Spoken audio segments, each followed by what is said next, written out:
Alright, March 9th, 2024. I'm in the Chicago suburb of Bloomingdale, Illinois, at Stratford Square Mall, which will be permanently closing next month for demolition and redevelopment of the land.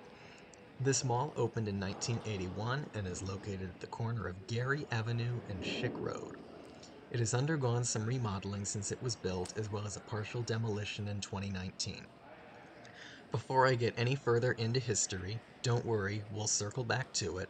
I just want to point out that I have not edited any of this footage for its brightness. Not all the lights were on, especially as we get to the end of Wings. The way I experience this mall is exactly how I want you to see and experience it here. Dimly lit, can be classified as somewhat eerie, and of course, very empty.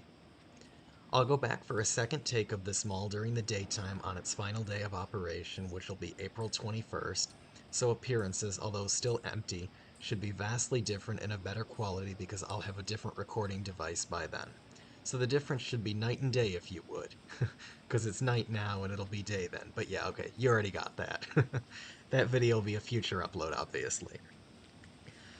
Okay, circling back to history of this mall, I find it noteworthy, although not completely uncommon nowadays, that all the original anchor tenants are defunct department store chains. The original anchors here were Marshall Fields, which would be straight ahead, Weebolt's, which would be to the left at the end of this small wing, Carson Peary Scott, Montgomery Ward, and Main Street. This mall has space for 6 anchors, and the last anchor pad was built out a decade after the mall itself, opening as a Sears. While I don't consider Sears to be an original anchor tenant to this mall, as it's not original to the mall, it obviously is original to its building and the mall expansion that it brought. So, I guess you could debate that topic if it's original or not. Anyhow, Sears at Stratford has close ties to its sister store at Charlestown Mall in St. Charles that opened around the same time. The success of the first store's opening resulted in the opening of the other. While Sears at Charlestown closed in 2011, the Sears store here at Stratford held on until 2019, making it one of the last remaining Sears stores in Metro Chicago, as well as the state of Illinois as a whole. I should also mention that the Sears here had a grand reopening event in 1994, along with the Spring Hill Mall location, featuring new signage and a light remodel. Before I stray to another part of the boat, well, mall, let's stick to the anchors and reel them into the ship to more recent times. Marshall Fields ultimately got the Macy's treatment in 2006, along with all the other locations in the chain. Macy's stuck around for a decade before closing. The building was torn down along with part of its wing in 2019 to make way for a Woodman's supermarket and gas station. The Woodman's supermarket is detached from the mall. The Marshall Fields building here was modeled after the Spring Hill Mall store, with an almost identical interior layout and exterior facade featuring white precast concrete with marble accents and an asymmetrical window band, marking a transition to a more modern-looking Marshall Fields. Weebolt's vacated Stratford Square in 1987 when the chain folded and was immediately replaced by JCPenney. Penny's closed their Stratford Square Mall store in 2014 and was not replaced with anything, so that building has been sitting vacant for a decade. Carson Peary Scott closed in 2018 when its parent company Bon-Ton filed for bankruptcy and has remained vacant since. Signages are still attached to the building and the mall entrance, as well as the former Sears. Montgomery Ward maintained their Stratford Square location until their bankruptcy proceedings, and they closed their store in the 2001 round of closures. Burlington Coat Factory took over the Montgomery Ward building. They downsized to just the first level of the building in the early 2010s, leaving the second level void of merchandise, although that level was still accessible to the public from inside the store. The former Montgomery Ward in Burlington is to the right at the end of this wing right here. Burlington ultimately closed up shop here at Stratford Square within the last year, moving to a new location in a strip center across the street, so the building has only been vacant for a few months now. The Main Street chain was sold to Kohl's in 1989, and like the others, the Stratford Square location was rebranded as such. Kohl's is still operational, although they have opted to keep their mall gates down since the mall has been struggling with heating this winter. Although the heating has been fixed It seems like it, at least. With the mall closing soon, I expect the gates will not be reopening. While their mall gates may not reopen, Kohl's is expected to remain open for business in the future mixed-use development. I should probably also point out that a movie theater also operated as a junior anchor here, situated between the Sears and Carson Peary Scott buildings with access off of Center Court. From an architectural standpoint, Stratford Square is noted for its wood columns with coordinated vaulted ceilings that span both levels, as you have probably noticed by now. The ceilings are also primarily skylit glass. The original flooring was brick, and there are a couple spots where the original brick flooring still peeks through, although those are mainly on the first level where kiosks have been removed. Since I feel that I've well covered the anchors, I should probably shift focus elsewhere.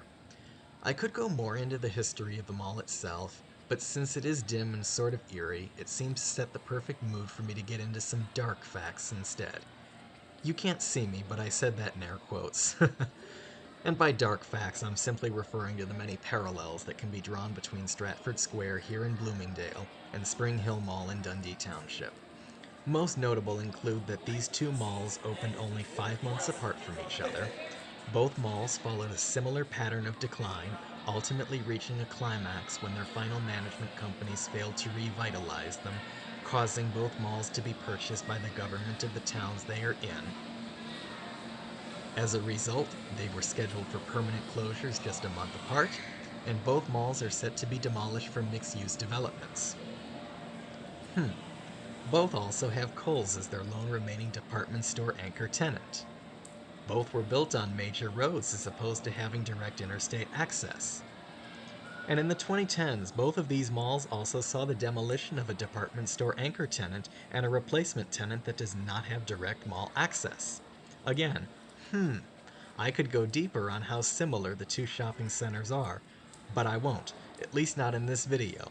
That would be a good podcast topic, though. This is not a mall I frequented, although this is a mall that many of my friends and relatives would claim as theirs. The last time I stepped foot in this mall was when Sears was closing.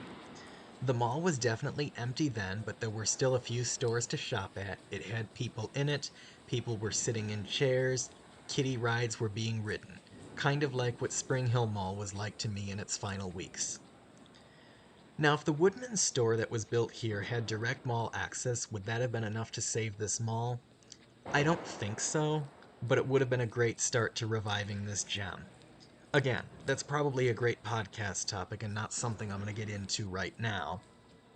So, thanks for sticking with me if you're still listening. I'll stop narrating in a few seconds so you can enjoy the rest of the mall in all its dimness and get the full immersive experience with the unedited mall sounds, or to just sit back and enjoy the rest of the video while listening to your own tunes.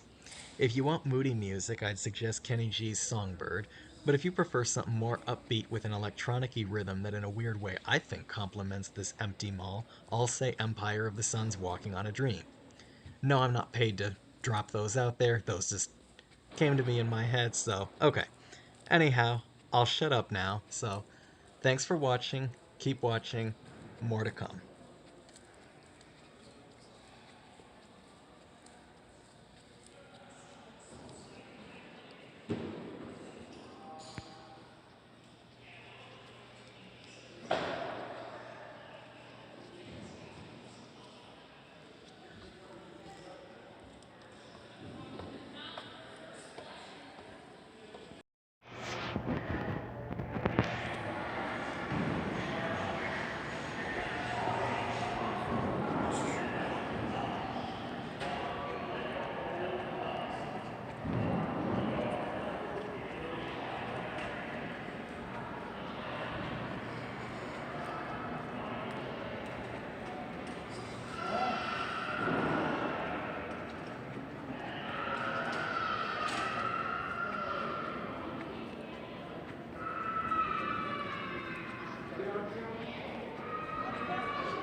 Dokładnie.